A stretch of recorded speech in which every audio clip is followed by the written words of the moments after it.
হাদিসের ভিতরে এসেছে, উবাদা ইবনে সাবিত রাদিয়াল্লাহু তাআলা থেকে হাদিসটি বর্ণিত হয়েছে।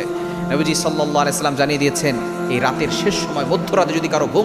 ঘুম ভেঙে যায় আর সে যদি আল্লাহর কাছে এই ছোট্ট বাক্যটি পড়ে দোয়া করে, আল্লাহ পাক রব্বুল আলামিন তার দোয়াগুলো কবুল করেন, তার মনের আশাগুলো পূরণ করেন। যারা অভাবের ভিতরে আছেন, যারা কষ্টের ভিতরে আছেন, যাদের দোয়া কবুল হচ্ছে না, সন্তান কথা শুনছে না,